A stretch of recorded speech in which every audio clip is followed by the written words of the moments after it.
Blazing Saddles não foi apenas uma comédia de faroeste, foi uma explosão cultural que detonou as normas de Hollywood. Sob seu humor escandaloso havia caos, rebelião e genialidade colidindo nos estúdios empoeirados. De reescritas constantes a abandonos e quase cancelamentos, este filme sobreviveu à pura anarquia. Hoje estamos nos preparando para descobrir 20 fatos estranhos sobre Blazing Saddles que provam que ninguém sabia o quão perto esteve do desastre. E espere até ouvir o fato bônus, ele muda tudo. O estúdio quase o matou antes de as filmagens começarem. Antes de uma única cena ser filmada, os executivos da Warner Bros. Entraram em pânico. O roteiro era vulgar, politicamente carregado e parecia impossível de filmar. Os leitores do estúdio declararam que era ofensivo de todas as maneiras. Mel Brooks recusou-se a suavizá-lo, dizendo: "Se limparmos isso, não temos um filme." As audiências de teste inicialmente saíram durante as primeiras exibições, mas uma exibição na UCLA explodiu em risadas tão altas que os executivos mudaram de ideia da noite para o dia. Ainda assim, Brooks teve que passar algumas piadas pelos censores, fingindo que eram apenas substituições temporárias. O que o público não sabia é que, se um único executivo tivesse mantido sua ameaça, o filme inteiro teria sido enterrado. Não foi coragem que o salvou, foi o caos e o timing. Richard Pryor escreveu a maioria das piadas mais ousadas. A maioria dos espectadores assume que Mel Brooks escreveu todas as piadas, mas as impressões digitais de Richard Pryor estão por toda parte. Originalmente contratado como co-roteirista, Pryor infundiu o roteiro com sua sátira racial destemida. Ele criou grande parte da voz e energia do personagem Bart. O estúdio se recusou a escalá-lo como Bart porque temiam que ele fosse imprevisível demais. Brooks lutou muito, mas a Warner Bros. Venceu. Ainda assim, o diálogo de Pryor permaneceu intocado. Ele transformou o filme de uma comédia pastelão em um comentário cultural. Sem ele, o filme teria sido apenas mais uma paródia de faroeste. Pryor deu perigo, ousadia e alma. Toda vez que o xerife responde com uma sagacidade mordaz, você está ouvindo o brilho não filtrado de Pryor, ecoando pelo velho oeste. Gene Wilder substituiu outro ator após um desastre. Originalmente, o Waco Kid não era Gene Wilder. Gig Young foi escalado, mas desmaiou no set durante seu primeiro dia de filmagem. Ele estava visivelmente tremendo e incapaz de continuar. A produção foi interrompida. Brooks ligou para Wilder, que estava de férias em Londres. Em 48 horas, Wilder voou para o set, memorizou páginas de diálogo e começou a filmar na manhã seguinte. Sua energia calma e imprevisível remodelou todo o tom. De repente, a dinâmica de amizade ganhou coração. As cenas entre Wilder e Cleavon Little tornaram-se um raio cinematográfico capturado por acaso. Não foi uma reescalação, foi um resgate. Brooks admitiu mais tarde que Wilder salvou o filme de desmoronar completamente. O cenário da cidade quase pegou fogo durante a produção. Durante a filmagem da Grande Briga em Rock Ridge, as coisas deram errado rapidamente. A equipe de dublês usou explosões completas de squibs para a autenticidade. Uma detonação ocorreu cedo, incendiando uma fachada falsa. A equipe correu para apagar as chamas enquanto figurantes em trajes de faroeste gritavam e corriam para se proteger. Brooks ordenou que as câmeras continuassem filmando. Esse caos que você vê durante a confusão não é atuação, é sobrevivência. A fumaça, a confusão, a energia maníaca, tudo real. Quando o fogo foi apagado, Brooks riu dizendo: "Esse é o nosso dinheiro do seguro na tela." Tornou-se um dos finais mais caóticos e icônicos da história da comédia, nascido de pânico e chamas reais. Cleavon Little enfrentou o racismo real no set. Ironicamente, o homem interpretando o heróico xerife negro enfrentou preconceito real durante as filmagens. Alguns figurantes se recusaram a apertar sua mão fora das câmeras. Alguns membros da equipe saíram durante certas cenas carregadas de racismo, alegando que foram longe demais. Brooks ficou furioso. Ele exigiu respeito por Little e ameaçou demitir qualquer um que desrespeitasse seu ator principal. Apesar da tensão, Little manteve-se calmo, focado e brilhante. Ele transformou o papel em uma mistura de comédia e desafio. Cada sorriso, cada resposta carregava um peso pessoal. Não era apenas atuação, era sobrevivência envolta em risos. O que o público não sabia era que por trás dessas piadas havia uma dor real sendo reescrita em poder. A cena do peido quase fez o filme ser proibido. Ninguém na história de Hollywood tinha gravado uma sequência inteira de flatulência sincronizada até Banzé no Oeste. Mel Brooks insistiu no realismo, mesmo para uma piada de feijão na fogueira. Os engenheiros de som sobrepuseram efeitos separados por horas para criar um ritmo musical ridículo de gases. cortá-lo chamando-o de vulgar além da conta. Brooks recusou. O público de teste riu alto, abafando o próprio som. O que a maioria não percebe é que essa cena quebrou o maior tabu na comédia cinematográfica, humor corporal sem desculpas. Os críticos chamaram de vulgar, mas o público sabia que era revolucionário. Destruiu a ilusão dos heróis ocidentais polidos e substituiu-a por humanidade e feijões. Aquela cena ao redor da fogueira mudou a comédia para sempre porque lembrou a Hollywood que nenhuma regra é sagrada. A participação especial de Count Basie fez história. Quando o xerife cavalga até Rock Ridge, ouvimos a orquestra de Count Basie aparecer de repente no deserto. Brooks queria que o momento parecesse impossível e magnífico. Ele levou a lendária banda de jazz para o deserto da Califórnia e montou uma sessão completa de metais nas dunas de areia. Os músicos se apresentaram ao vivo sob um calor brutal enquanto as câmeras filmavam. Foi a primeira vez que uma big band apareceu tocando no meio do deserto em smokings completos. A imagem surreal simbolizava tudo o que Brooks amava sobre o absurdo. Não era paródia por paródia, era quebrar a própria realidade. O que o público não percebeu foi que a inclusão de Basie conectou a arte negra diretamente à mitologia do Oeste. Essa cena não foi apenas engraçada, foi histórica.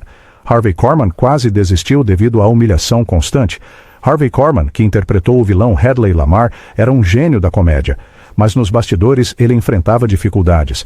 Brooks continuava reescrevendo falas durante as filmagens, forçando Korman a reaprender o diálogo entre as tomadas. Os membros da equipe o provocavam incessantemente quando ele saía do personagem ou errava as palavras. Durante um colapso, ele jogou seu chapéu pelo cenário do salão, gritando: "Não vou mais fazer este circo." Brooks o acalmou, prometendo que ele roubaria todas as cenas. Korman ficou, e foi exatamente o que ele fez. Seu vilão elegante tornou-se tanto ridículo quanto perigoso, frequentemente mudando de tom no meio da frase. Não era improvisação, era frustração transformada em genialidade. O final quase destruiu toda a produção. A briga final que se espalha do cenário do Oeste para a Hollywood moderna nunca esteve no roteiro. Brooks decidiu, no meio da produção, quebrar completamente a quarta parede. Os cenários tiveram que ser reconstruídos e novas equipes contratadas para as sequências modernas. Os executivos do estúdio ficaram furiosos, chamando isso de loucura não profissional. Brooks os ignorou, filmando dublês atravessando os portões do estúdio e entrando em uma cafeteria de verdade, onde funcionários reais pareciam confusos. Esse caos que você vê não são figurantes, são trabalhadores reais reagindo em tempo real. Custou milhares em horas extras, mas tornou-se um dos finais mais ousados do cinema. Não um encerramento, mas uma explosão. A estreia do filme causou abandonos e ovações de pé. Quando Banzé no Oeste estreou em Los Angeles em fevereiro de 1974, o público não sabia o que esperar. Alguns riram até chorar, outros saíram ofendidos. Um crítico chamou de "o fim da comédia americana", outro declarou ser o futuro. Brooks sentou-se no fundo, observando silenciosamente ambas as reações. Mais tarde, ele disse que a polarização provou o sucesso porque a verdadeira arte divide antes de unir. Pela manhã, o boca a boca se espalhou como fogo. Em poucos dias, os cinemas estavam esgotados. Vá em frente, curta e inscreva-se porque estamos apenas na metade desta loucura e os próximos 10 fatos mostram o quão perto esta obra-prima esteve de ser enterrada para sempre. Slim Pickens achou que tudo era real. Um veterano ator de faroeste. Slim Pickens vinha de uma verdadeira linhagem do Oeste, não de sátira. Quando ele chegou ao set, tratou cada cena como se fosse um verdadeiro odor. Brooks disse para ele atuar de forma séria, enquanto todos os outros se inclinavam para a paródia. Durante a sequência da explosão da ferrovia, Pickens recusou dublês, insistindo que já tinha feito pior em verdadeiras conduções de gado. Ele quase quebrou o pulso quando destroços caíram muito perto. Os membros da equipe ficaram apavorados, mas ele riu, gritando: "É isso que acontece quando você contrata um verdadeiro cowboy." Essa autenticidade ancorou o caos ao seu redor. Sua entrega séria tornava cada momento absurdo mais engraçado porque ele acreditava completamente nisso. Sem ele, o filme teria sido irônico demais. Ele foi a âncora em um tornado de loucura. Madeleine Kahn improvisou um dos seus momentos mais famosos como Lili von Shtupp. Madeleine Kahn caminhou na linha tênue entre o burlesco e o brilhantismo. Durante o número musical, "Estou cansada", Brooks a incentivou a improvisar gestos e tom. Ela exagerou seu cansaço de forma tão dramática que a equipe inteira desabou lá. Brooks deixou a câmera rodando. O que chegou ao corte final foi principalmente seu humor espontâneo e timing cômico. Kahn disse mais tarde que modelou Lily em Marlene Dietrich, mas exagerou em cada suspiro. Sua mistura de glamour e alto-deboche lhe rendeu uma indicação ao Oscar. O que o público não percebeu foi que metade de sua atuação não estava no roteiro, foi sobrevivência por instinto. Ela transformou paródia em poesia e deixou sua marca como uma das mentes cômicas mais afiadas do cinema. A palavra com N quase fez com que o filme inteiro fosse cancelado. Mesmo nos anos 70, Hollywood tinha limites e insultos raciais estavam entre eles. No entanto, Brooks insistiu em incluí-los, não para chocar, mas para expor sua absurdidade. Ele e Cleavon Little concordaram que a linguagem tinha que permanecer para que a sátira tivesse impacto. O estúdio implorou para remover cada ocorrência, temendo tumultos ou censura. Brooks recusou, dizendo que os racistas no filme deviam soar como racistas de verdade. Durante as exibições de teste, o público negro entendeu a intenção e aplaudiu, enquanto os executivos brancos se encolheram. Esse contraste aterrorizou a Warner Brothers, mas também provou a honestidade do filme. A palavra não foi usada para degradar, mas para confrontar.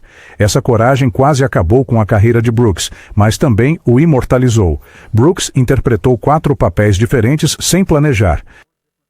Mel Brooks originalmente pretendia apenas dirigir, mas cortes no orçamento forçaram a improvisação. Ele acabou dublando ou aparecendo em 4 papéis, incluindo o governador Lepetoman e um chefe indígena. Cada papel foi criado de improviso quando figurantes desistiram ou o tempo ficou curto. Brooks entrou em cena usando maquiagem e figurinos rápidos entre as montagens de direção. Sua presença na tela deu ao filme seu ritmo anárquico. Em um momento, ele estava gritando direções atrás da câmera. No seguinte, ele estava gritando ação de dentro da cena. A fusão entre diretor e intérprete criou a energia descontrolada do filme. Ele não estava apenas fazendo comédia, ele estava vivendo dentro dela. Frank Lane não fazia ideia de que era uma comédia. Quando Mel Brooks contratou o lendário cantor Frank Lane para gravar a música tema, ele disse que era uma balada séria de faroeste. Lane colocou todo o seu coração nisso, gravando com plena emoção e sem ironia. Só depois da estreia do filme, ele percebeu que era uma paródia.